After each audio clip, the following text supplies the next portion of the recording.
Welcome to the SU AgCenter's 20th Celebration Speaker Series. Today's guest speaker is Dr. Gina Eubanks. Good afternoon.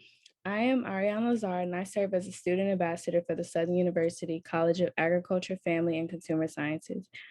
It is my honor to welcome you to the Southern University Agriculture Research and Extension Center third event in the 50-minute, 5-part speaker series, all leading up to June 1st, which is the 20th anniversary of the establishment of the Southern University Agriculture Research and Extension Center. Please use the chat box to make comments or ask questions. Any questions not answered will be posted with the answers on the SU AgCenter's 20th University webpage. At this time, I would like to recognize Dr. Orlando F. McMeans, Chancellor of the Southern University Agriculture Research and Extension Center and Dean of the Southern University College of Agriculture, Family, and Consumer Sciences. Mr. McMeans began his tenure at Southern University in September of 2019. He brings a plethora of knowledge and experience relating to agriculture research extension and the 1890 land grant community. On behalf of Dr. McMeans, I would like to thank today's speaker, Dr. Gina Eubanks, for taking time out of her schedule to provide a pertinent information relating to her SU AgCenter roles and experiences. Thank you to the SU AgCenter's 20 University Committee members for organizing the events that will take place throughout this year. And last but not least, thank you all to the attendees for joining us on this webinar. It is our hope that you will also join us on June 17th for our next speaker series with the event of Dr. Kirkland Meled. Now I would like to introduce Ms. Taylor Mabry, who will also serve as a student ambassador. Ms. Mabry will introduce our speaker. Good afternoon. Gina Eubanks, Associate Vice President and Program Leader at LSU Agricultural Center, Baton Rouge in Louisiana. In May of 1977, Dr. Eubanks graduated magna cum laude with a bachelor's in clothing, textiles, and related arts from Southern University Agriculture and Mechanical College, Baton Rouge in Louisiana. She received a master's in clothing, textiles, and merchandise in 1978 and a PhD in home economics education in 1987 from Oklahoma State University in Stillwater, Oklahoma. Dr. Eubanks' 39 years in higher education has afforded her the opportunities to work in teaching, research, and extensions. The last 9 years have been the most rewarding because she's worked as an administrator for Southern University AgCenter in 1890 and LSU AgCenter in 1862, simultaneously for 3 years of the 9 to forge a stronger alliance between these institutions. Dr. Eubanks' current position allows her to provide administrative leadership at LSU AgCenter for the School of Nutrition and Food Sciences and Department of Biological Agricultural Engineering. In these positions, she assists with the coordination of research and extension programs to meet the needs of the state of Louisiana. Dr. Eubanks also works with the Vice President Executive Council to ensure comprehensive internal controls regarding development of policies and procedures to enhance the organization's capacity to move into the next century. In addition to Dr. Eubanks' professional career, she is an active member of the Belfer Church and serves as a board member of the Big River Economic and Agricultural Development Alliance's DEMCO Foundation and Louisiana Area Women in Ministry. Now I will turn it over to Dr. Gina Eubanks. Good afternoon to everyone. First, I'd like to thank this opportunity to come and to have a conversation with you about the Southern University Agricultural Research and Extension Center, but specifically Cooperative Extension Program. I'd like to thank the Chancellor Dean, Dr. Orlando McMeans, and his executive team for providing me with this opportunity. I also would like to thank the 20th Celebration Planning Committee. But most of all today, I want to thank the specialists, the agents, and the support staff. Because what I will share with you today has come about because of their hard work during my tenure as the Vice Chancellor for Extension with the Southern University Agricultural Research and Extension Center. I remember words of an agent when I was here at Southern University. And that agent would say to me, well, Dr. Eubanks, can we do this? And I would respond, yes, we can. We can try this and see how it works. That agent often said to me, "Do you ever say no?"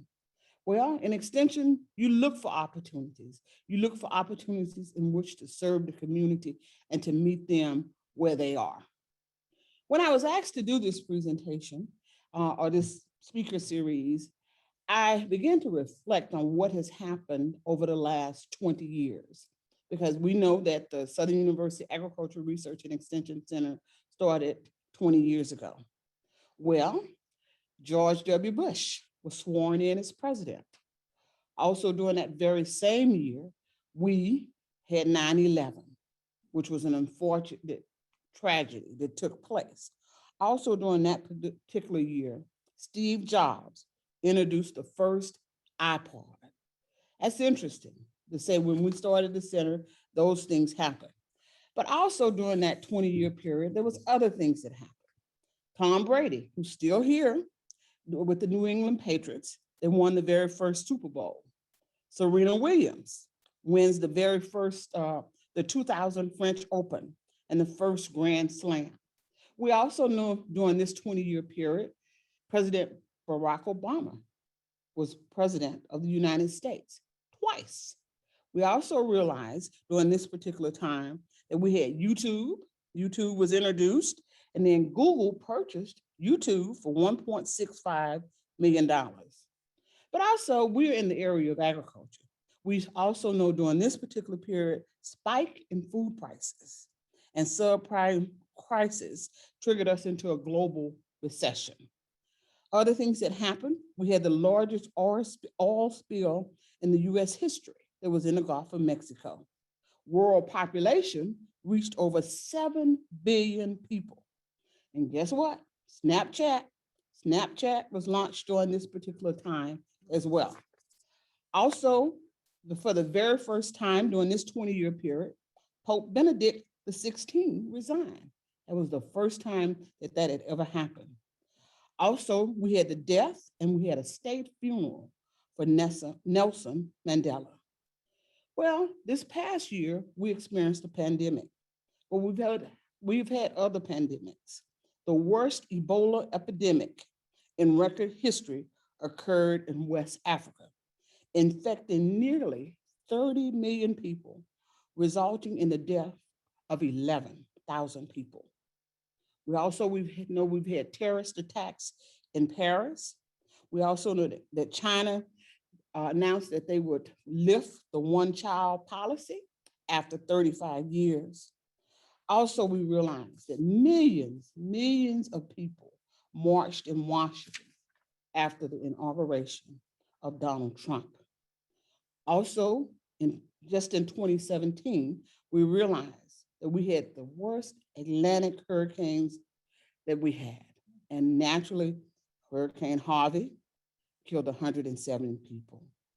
And then we also had Hurricane Maria and Hurricane Irma.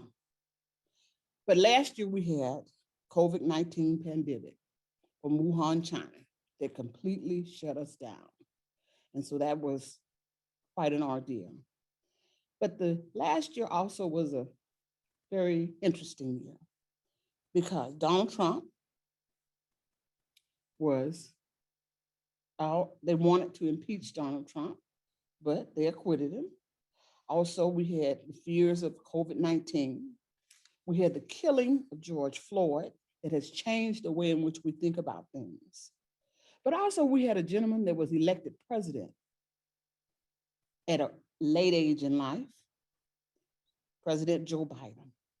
But last but not least, we had Vice President Kamala Harris, the first female vice president of the United States.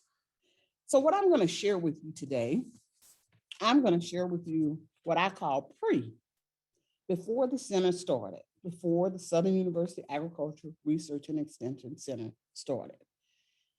You can see by the map that's on the screen, we were just in 18 parishes, but we did a lot of work. One of the things I'll say to you as I was preparing for this presentation, I said, oh, we did a lot. We did a lot, and sometimes with a few, limited staff, but we were willing to bring forth to meet the needs of the people of Louisiana. That's what extension is about. We meet people where they are. I had a boss that used to tell me that individuals may never set foot on Southern University campus, but they have the right to have research-based information that can enhance the quality of their life. So as you can see, prior to the center, we had just 3 areas: family and consumer sciences. And on the screen, you can see the areas that we had: health education, home gardening. We had the youth educational support after school program, which was meeting kids where they are to assist them. In agriculture and natural resources, livestock show. Dr. Adair Brown reminded me on yesterday, we had a rabbit show and we had a goat show. And the rabbit and the goat show was more to assist individuals that may want to go into more of an entrepreneurial spirit. You had individuals that may begin to raise rabbits, or you may have individuals that will do goats from that standpoint. And then we had the economic and community development, the faith-based conference. I can remember the days of going across the state of Louisiana, where we were working with the community, working with the churches in order to enhance their capacity to meet the needs of their parishioners that was coming. And also we had the Center for Rural and Small Business Development. All of that was prior to the starting of the AgCenter, as we would abbreviate and say it. So it was prior to July 1st, 2001. But I like the opportunities that the AgCenter brought. It brought an opportunity for us to broaden our reach to the clientele, to the individuals that were in close proximity to us, as well as across the state of Louisiana. So what I will do, you can see when I talked at first, we had family and consumer sciences, we had ag and natural resources, and then we had economic and community development. You will see in this particular series or in this presentation how we expanded and what we've done in the years since starting the AgCenter. On each one of the slides, you will have a map. Then the map is going to depict the reach that we have in that particular area, which is agriculture and natural resources. As you can see, and I'll just highlight 1 or 2 of those as we go forward. So we had the Louisiana Small Farm Agricultural Leadership Institute. We had also the Small Farm Agricultural Leadership Training that would actually be there. I guess you would say, what's the difference there? One was regional. The Louisiana Small Farm Agricultural Leadership Institute was regional. It was an opportunity for other 1890s to be involved. And I'm sure by now you know what an 1890 is. An 1890 is a historically Black college and university that primarily started off to reach African Americans. We've expanded since then, and we reach all people today. But the targeted interest there originally was to reach African Americans. Then we have the Small Farm Agricultural Leadership Training Institute. That was just for the state of Louisiana. So we had the regional, where we had Texas, we had North Carolina, we had Delaware, we had Maryland. We had participants that came from all of those different states. But then it's a such thing as doing something at home. And that's when we brought forth the Small Farm Agriculture Leadership Training Institute, where we work primarily with individuals in the state of Louisiana. Well, you can see the other things that we have there. But one of the things that excites me also, we put forth the LSU AgCenter's Urban Garden right here on the campus of Southern University. You do realize that there are young folks in this community that may not know that French fries come from potatoes. Or they may think that chocolate milk comes from a brown cow. So we put together what we call the Southern University Agricultural Center's Urban Farm, where we would bring individuals in from Head Start, from the places around, the different places. So you can, again, see how we expanded agriculture. We still had the livestock show, but we also had what we call the Morehouse Black Farmers Field Day. And that means that we would travel 4 hours. The field day would start at 8 o'clock, and we would leave Baton Rouge on that same day, that Friday. And so you understand that we'd probably be on the highway at 4 a.m. That's what extension is always about. In other words, you have to adjust and understand the needs of what you need to do. Sometimes you may get home late hours or whatever, but it's a good thing. It's been an excellent opportunity. I thoroughly enjoyed it, my time here at Southern University, and as well as now here at LSU. Next slide, please. This just gives you some pictures.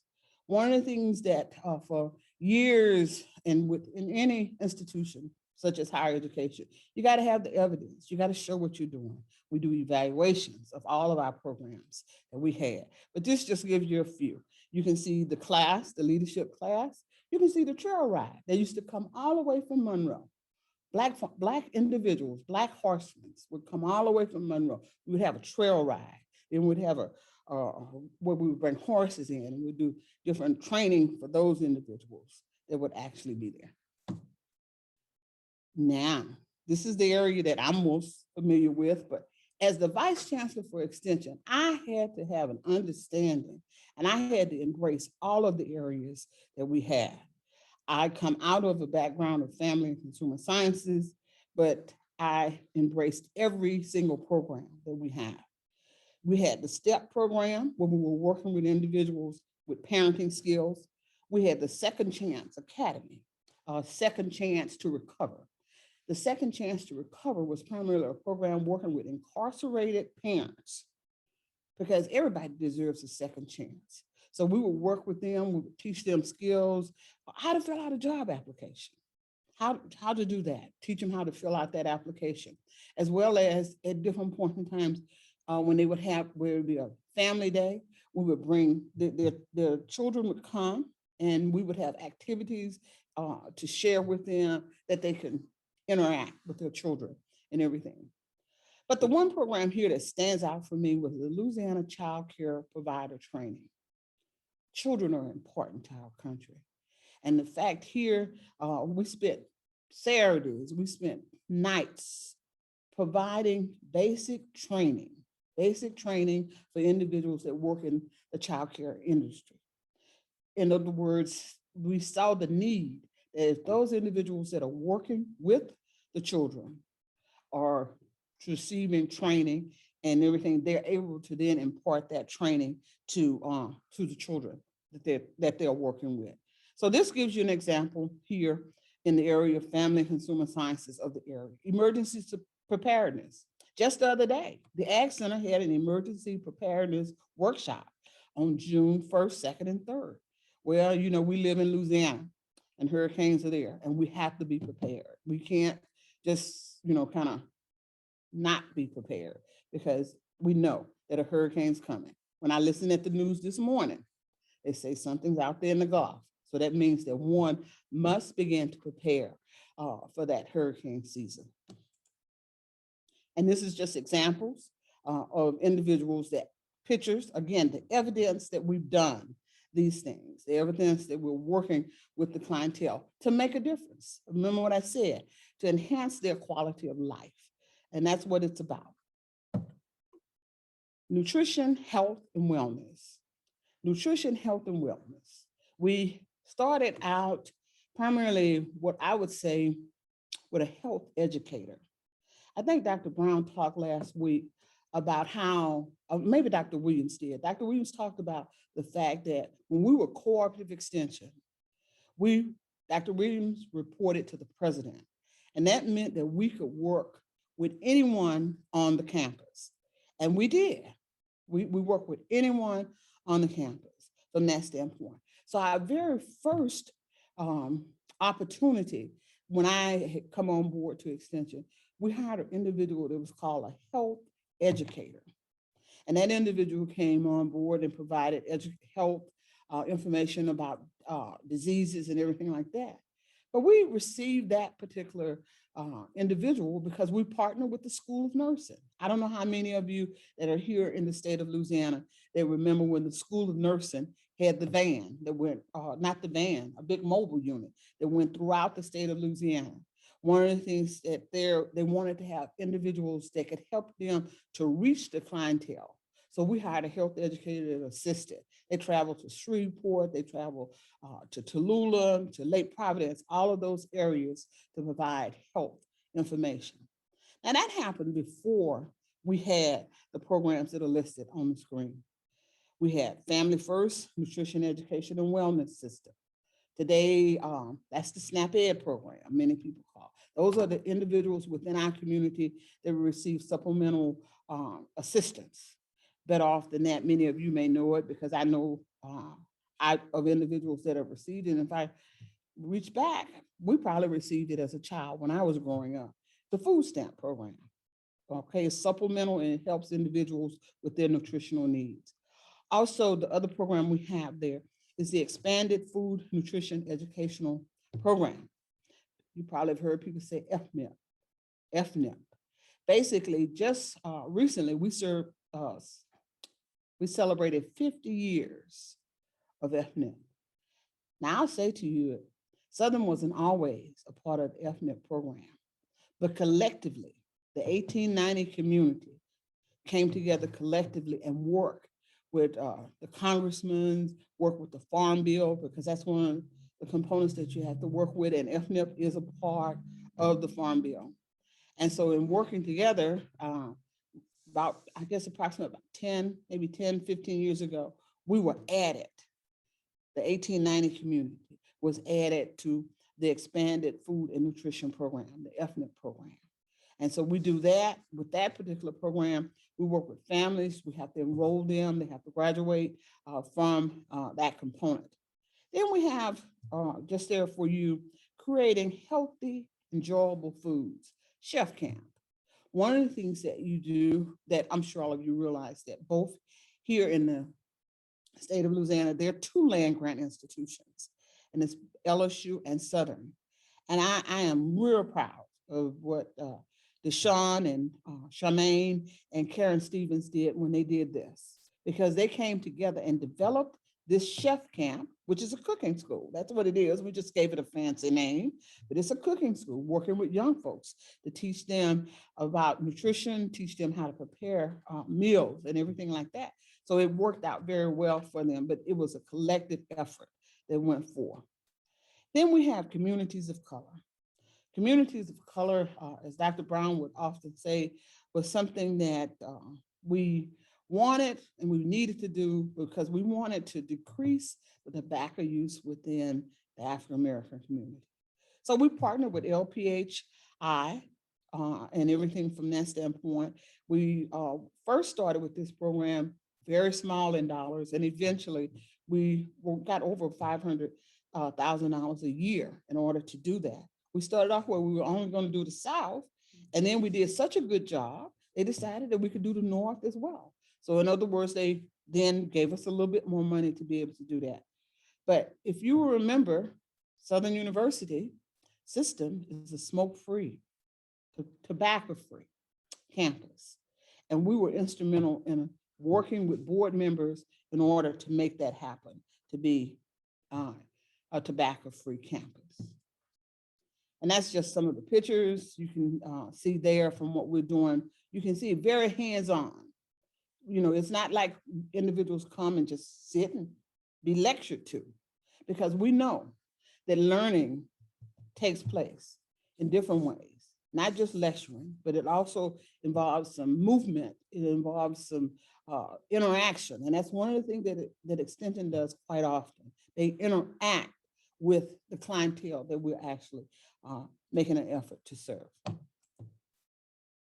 And then we have the economic and community development. And we had that when we were just cooperative extension as well. And we had the Center for Rural and Small Business Development.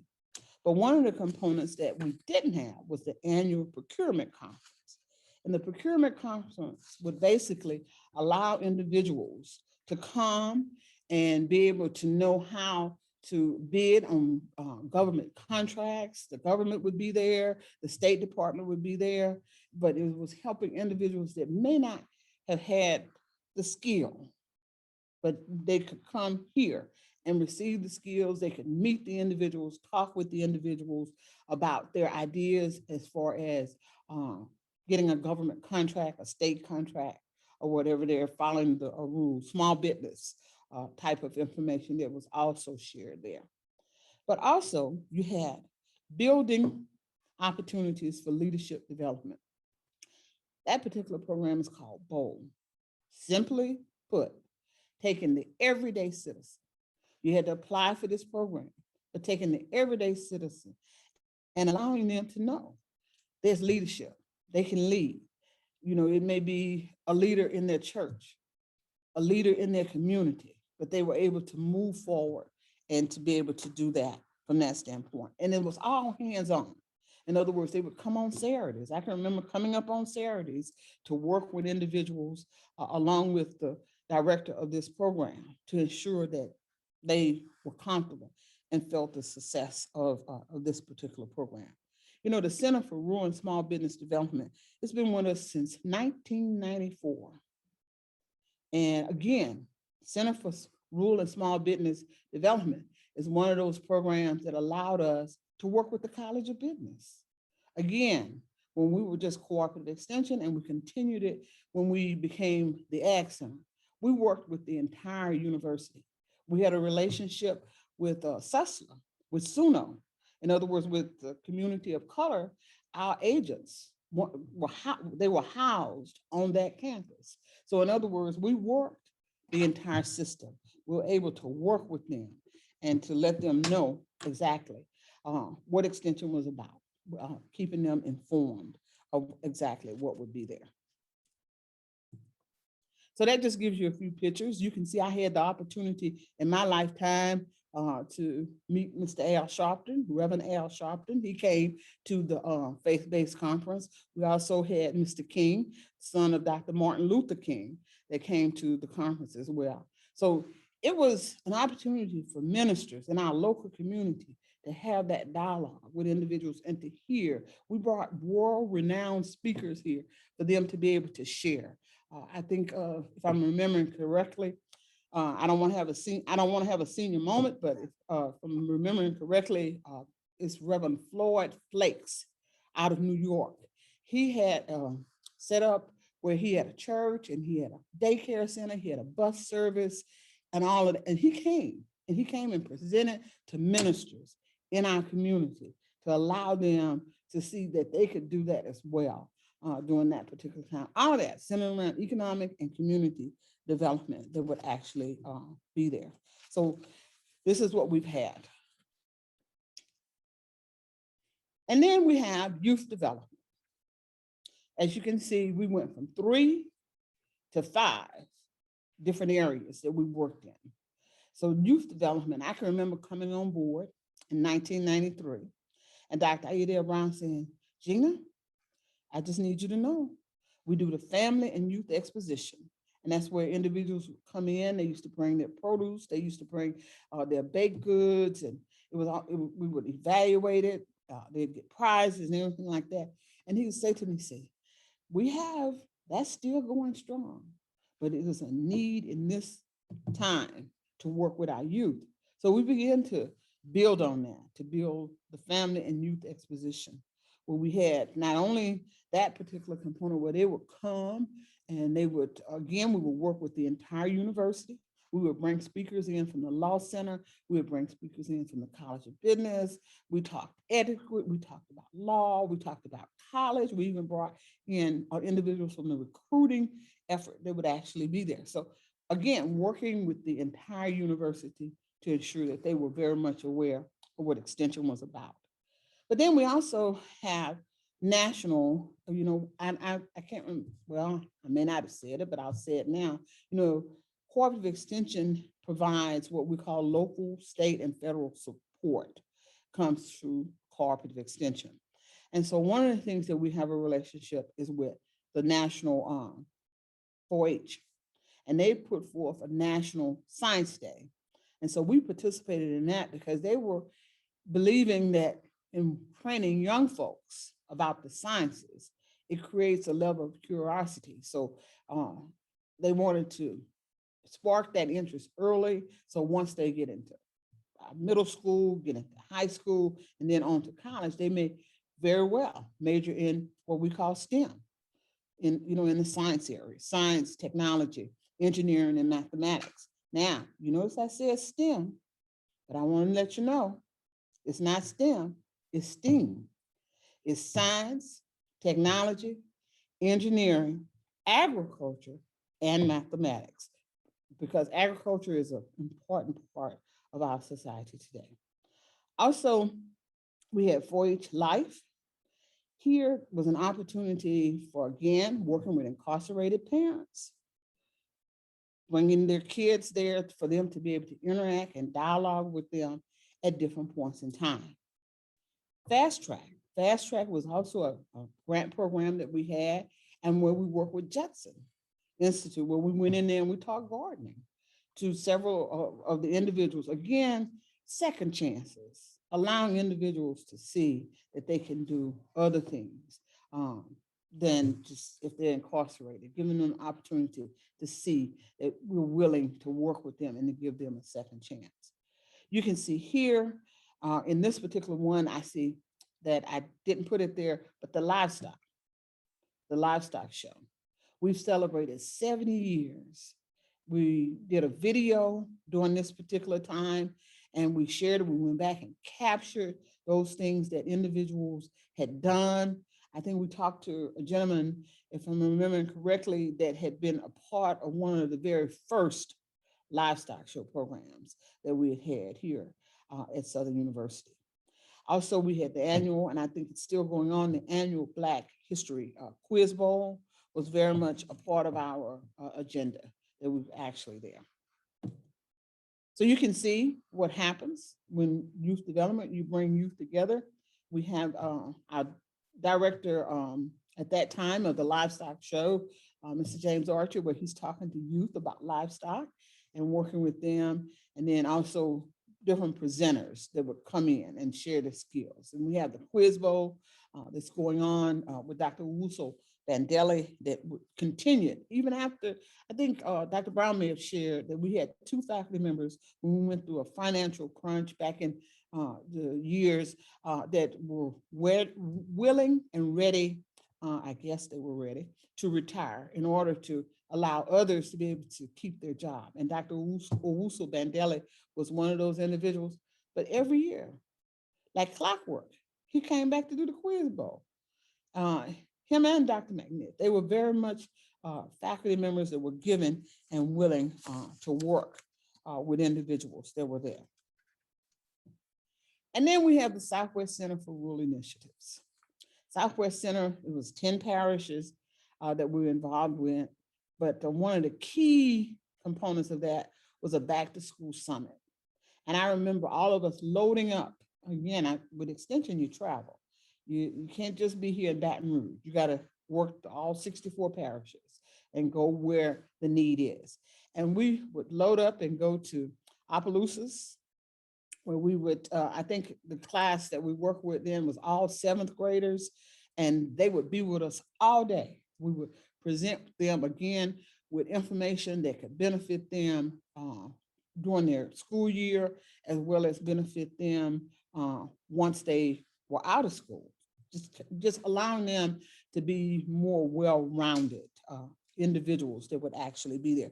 So also with this, we would have summer camps that in Opelousas we would have. It almost served as like what we would say a community resource center, because not only did we do summer camps, we did, I'm sure many of you may be familiar with the volunteer income tax assistance, the VITA, it would be there, and the agents would be there to be able to assist and help them to move forward. They would actually be there. So that's an example for you there. So one of the things before wrapping this up and taking any questions that you may have today, I'd just like to say the Southern University Agricultural Research and Extension Center, it's been shared that it was established June 1, 2001. But during that period, we had growth that took place. We were a new center, so we started a faculty handbook. We have a faculty and staff senate. We also had at one point in time, the Employee Healthy Initiative, looking good, feeling great. We've had outstanding faculty and staff awards. We even, in time, we had split appointments once we became the Southern University Agricultural Research and Extension Center. And with those split appointments, that meant research and extension. They did both jobs, so they had to manage that. We also had the opportunity to have mini grants, allowing individuals to be able to submit internally an idea that they had that we could actually then, they could get some resources. We had resources, but this was a targeted effort that we went through with that. As a matter of fact, Second Chance to Recover started out as a mini grant. We also started with a mini grant over in Opelousas with a homeless shelter. And that homeless shelter today is still there. They did a gardening project. And so they're still selling their produce and everything. So what I'm saying to you, I know for a fact, my years here with the Southern University Agricultural Research and Extension Center, it was all about lifting up individuals, allowing them to see that we may start here, but we don't have to stay here. We can be lifted up and move forward and enhance the quality of life. So all of the programs, the activities that I'll talk to you about today and just kind of share it with you, and hopefully I didn't talk too fast, but it's all about that, of helping people. Extension is a people-driven organization to be able to work with all people. Thank you so much. Thank you, Dr. Eubanks. Now we have some time for questions. Mrs. Lux. Thank you. Dr. Eubanks, thank you for that great overview that you provided of all the programs and services that were held at the Southern University Ag Center. But could you tell us, what was your greatest experience working with the Southern University Ag Center? I guess what I'd say my greatest experience of working with the Southern University Ag Center was just to see the growth in programs and people. To see that, for an individual to come back to you and say, "Oh, I didn't think I could do that," and they did it, and they did it with excellence. But Keisha, I can remember when you started. You started about 10 years ago. And I can remember having conversations with you. "Oh yeah, we can do it." You know, that's the attitude that you have to have when you work with the public, because many times the public may not see that they have that they can move forward and that it can enhance their quality of life. So I guess extension is people driven. I'm a people person, and that's been the greatest thrill. You know, I'll share one more thing with you. You know, extension is parish and state. And I came in at the state level. And so I never had an opportunity to work at the parish level. So what I did when I first came on board, in order for me to learn and to know what I needed to do, was I went throughout the state. I used to be out of the office more than I was in the office, because I needed to learn what the agents were doing in the parishes at that time, in the 18 parishes that we had. And from there, we build on programs. We don't just pull out of air and say, "Let's do this program, let's do that program." We base it on the need of the people. So I guess that's my greatest thing, the programs and people. Thank you. What are some challenges that you faced during your time as the Vice Chancellor for Extension and Outreach? Managing my time. Sometimes I'd overcommit. And so managing my time. I would overcommit. You know, I can say to you clear, there was many weekends that I was there. There was many times in the evening that I stayed late to get the job done. And I didn't mind it. I really didn't. So I guess I would say to you, just being able to manage my time better. As I have grown professionally, I think I do that a little bit better. Okay. I believe in we all procrastinate, and we have to pay the piper.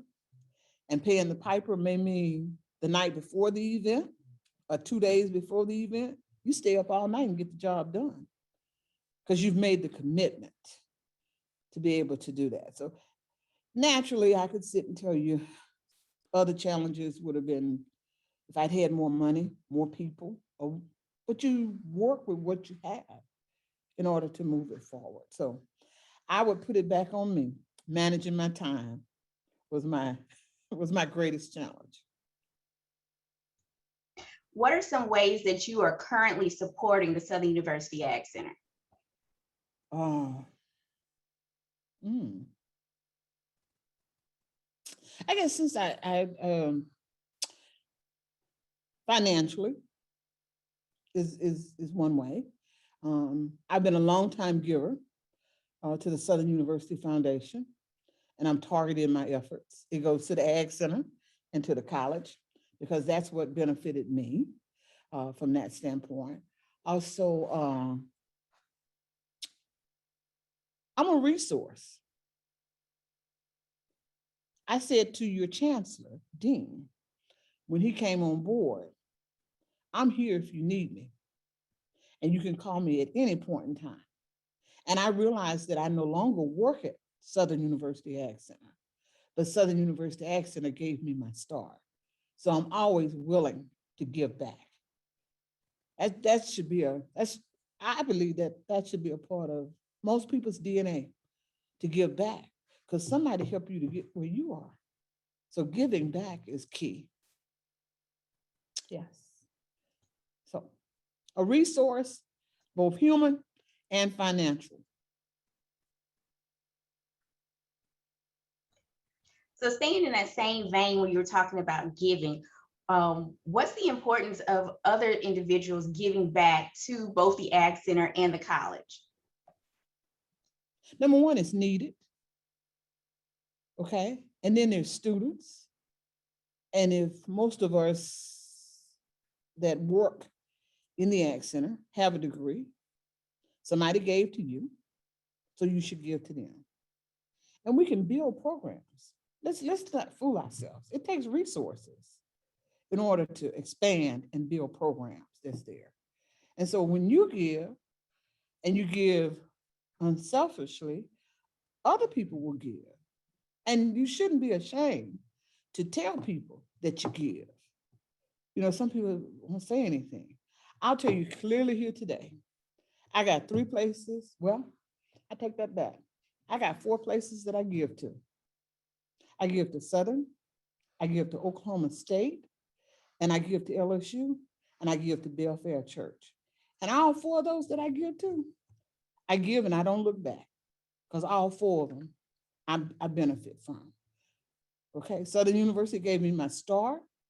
Oklahoma State helped me to go a little further. LSU AgCenter paid me today. And Belfair, I go there to get my spiritual food. And my pastor does a good job.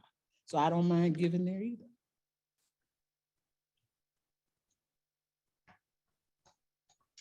Thank you, Dr. Eubanks. Mm-hmm. What growth have you seen in the Ag Center over the last 20 years? Well, you know, just in the presentation that I shared with you, it shows that we grew. We had 3 areas: family and consumer science, we had economic and community development, we had ag and natural resources. But we've grown in people, we've grown in money. You know, initially, we didn't receive any matching dollars. You know, when we say local, state, and federal, the state is supposed to match the dollars that we receive from the federal.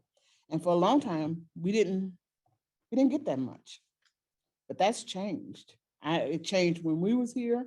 And I think Dr. McMeans is even working on it even more so, where we are able to have those matching dollars. Because those dollars allow you to build the programs and to move it forward. So that's a key factor as far as the matching dollars that would actually be there. But I guess the simple way I'll tell you, when you talk about growth, I can remember when I came on board, we were located in the administration building on the 4th floor. No, not on the 4th floor. That's where President Belton is. We were located on the 3rd floor, and we had 1/4 of that floor. Did you hear what I said? It was divided into 4 parts. So when I talked about extension prior to the Ag Center, and I talked about all of those different programs that we had, we did that in 1/4 of a floor. Look where we are now. Look where we are. We got the Ag Center, we got the arena, we traveled across the country to look at horse barns and everything like that to even get that there. Just look where we are. And even more growth is gonna come forth from that stuff. But facilities, you know, that's when I think about it. You know, even when I started Extension, I'll make you laugh. When I started Extension, I came home and they told me I had to travel across the state. And prior to that, we didn't have a car. You had to use your own car. Well, I had a new Bonneville. I didn't want to use my Bonneville because that was mileage. And some people may have said, oh, it's just a car, you just ride. That was mileage. I didn't want to use my car. So one of the things I never forget, Miss Julia Gage said to me, Dr. Dr. Eubanks, you don't have to worry. We finna get 3 cars. I was like a kid at Christmas when she said we was gonna get 3 cars, because that meant that I didn't have to drive my new Bonneville across the state of Louisiana. I could take the blue Bomber. That was the station wagon we had. We had a station wagon, we had a Chrysler, and we had a minivan. And I could take that station wagon was long. And I wasn't used to driving a car like that, but it was good. But yeah, even from that standpoint, with the cars. So each time, and I just do believe each time the Ag Center has been good stewards of the money that we've received. And that makes a difference too. When you're good stewards of the money that you receive, whether it's local, state, or federal, people are willing to invest in you. They're willing. Dr. Eubanks, you mentioned the facilities, and you went around looking at different barns. And I know that Southern University is the only 1890 that still conducts a livestock show. Can you tell me the importance of us to continue this legacy and for students to continue to be exhibitors in the livestock show? Well, I guess what I say to you, you know, all of y'all know Dr. Lee Arthur Williams, and he'll give you a story in a minute. And I reflect many times on his stories. The livestock show is needed because it teaches kids responsibility and leadership. Okay? As Dr. Williams would say to you, that cow gonna become hamburger meat, or it's gonna become a steak, or filet mignon, or whatever. But the livestock, that's an opportunity, because you know, when that animal comes, okay, and it's all pretty and groomed, and when the child gets out there and they're showing that animal, and the animal may weigh, say 1,200 pounds, and the child might weigh maybe 60, and that animal follows that child around. That didn't happen overnight. That took that child getting up in the morning, feeding, rubbing, talking to that animal, and leading him around. So livestock show, it's needed. It's needed, and it needs to continue. It's one aspect that allows children to be taught a sense of responsibility. And, you know, you can teach them about the agriculture too, but you're teaching them leadership and you're teaching them responsibility. One of the things that we have found that our generation need to give back a little bit from the standpoint, many of our urban youth may not have that opportunity. So sometimes we need to work with them. If a child can't have an animal at their house because they live in an apartment, and if you live out in the country, you could potentially allow them to have that animal there, and they still can get the leadership and responsibility that's there. But yes, the livestock show, in all that comes with it, there's some headaches that comes with it, but it does need to continue. Thank you, Dr. Eubanks. That's all the questions that we have. Thank you, Ms. Lux. Dr. McMeans will provide the closing words. Thank you. Wow, wow, what a great presentation. And as I said last week with Dr. Brown, you get bits and pieces of it when we were at conferences, Dr. Eubanks, and we talk about what's going on at our respective conferences, our respective universities and land grant programs. But to have this in a contiguous group of speaker series kind of put things in perspective and puts it together.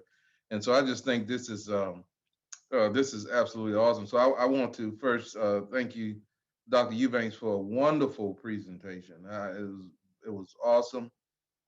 Thank you for the education on how some of these programs came to be and their impact back then, prior to the Ag Center, and then during the Ag Center, and then those same programs that I still hear about. One of the things I want all the people to know that are on right now is that Dr. Eubanks is very humble, because the impact that she has had. We heard her speak about her experience here and her growth at Cooperative Extension Program under the auspices of the Ag Center at Southern University. But what you may not know is her impact in the 1890 community, especially with the Association of Extension Administrators, which is the extension leadership branch of the 1890s, of the 1890s. And she has been and continues to be one of those individuals that 1890 extension leaders look to as a resource, and she still is there. And I was really, taken aback at her, how she downplayed her impact of how she still supports Southern. What you guys may not know, people always try to keep things G. You don't want to get into PG, and you definitely want to get into R. But a lot of times, 1890s and 1862s don't necessarily always work well together. We have our challenges sometimes, especially when it comes to extension, because extension becomes territorial and political. And one of the things that Dr. Eubanks has done for us, and this is one of the things that President Belton told me last week. This is true story. He said, I ran into the leadership over at LSU. And he said, every time I run into someone at LSU, he said, whether that be out of the president office or I run into Bill Richardson, he compliments us on our relationship, how it's growing, how we're working together for our common and mutual goals, which is really the same goals as the betterment of the citizens and the communities that we collectively serve. So I want to personally thank you for not only doing a great job in your capacity at LSU, but also being at times that liaison and vehicle to make sure that we are working together and understanding that these are federal tax dollars, that these are tax dollars that are paying ourselves, and we have a mission mandate to carry out there. So I thank you from the standpoint of being an alum. I thank you for being a partner, and I also thank you personally for how much you helped me grow, and then opportunities that was afforded along the way. And I also thank you for also being a staunch supporter of Manners, which is near and dear to my heart. And thank you for your leadership capacity in that. And so with that, I just want to say I appreciate you. And one of the things that we also want to do, and I want to bring back, is speaker series in general for all three mission areas in the fall. And I want to rotate that. And we would love to have you again to talk about some other things. Just as Amanda's been wearing me out over there on you guys' side. Yeah. She's wearing me out. Yes. So I hope you would reciprocate and be a part of our lecture series. So thank you so much for being a part of this. Thank you.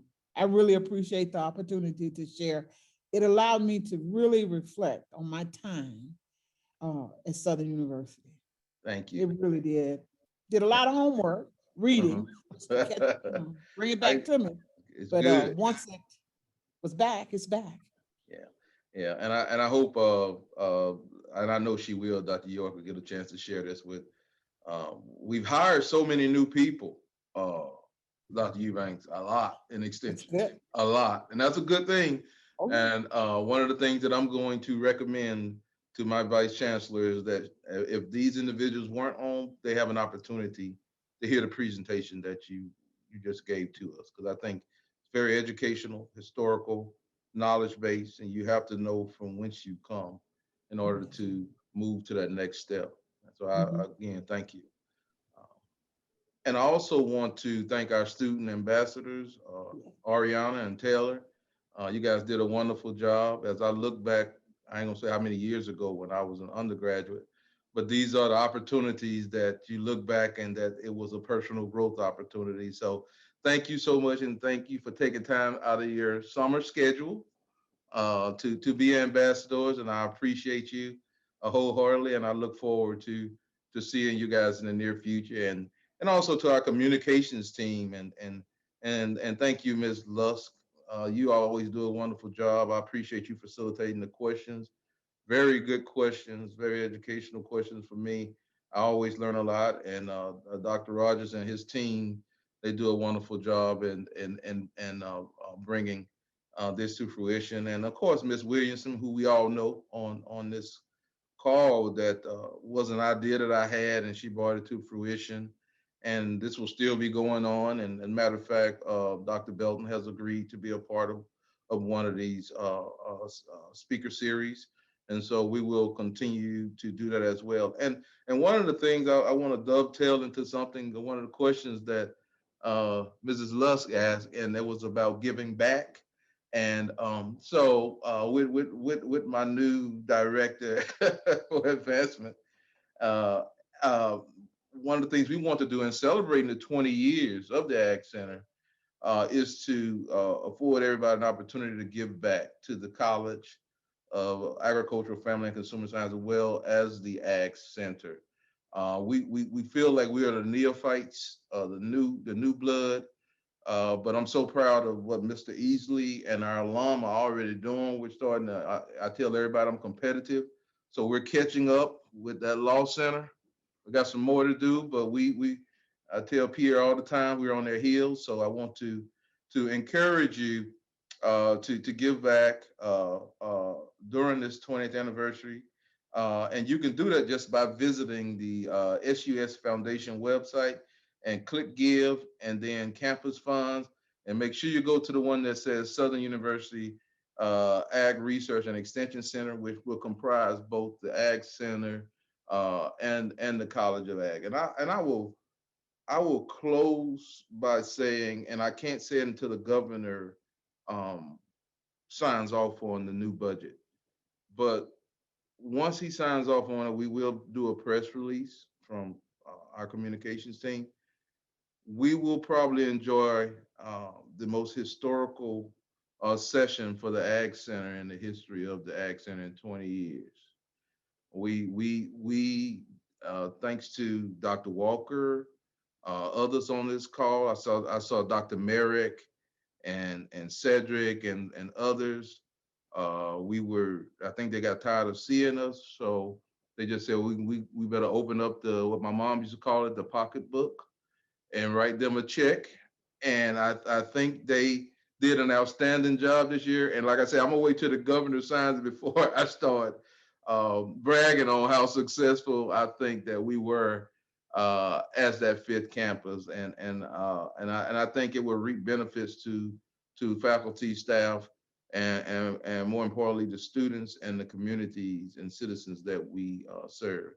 So with that, this will end our session for today, but I want to invite you to please join us for our next event on June 17th at 2 p.m. And I think the speaker then will be Kurt Malad, Dr. Kurt Malad.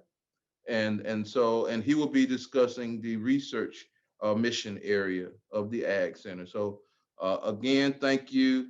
Dr. Eubanks, and thank you to all of the participants, and enjoy the rest of your day. Thank you. Have a good evening.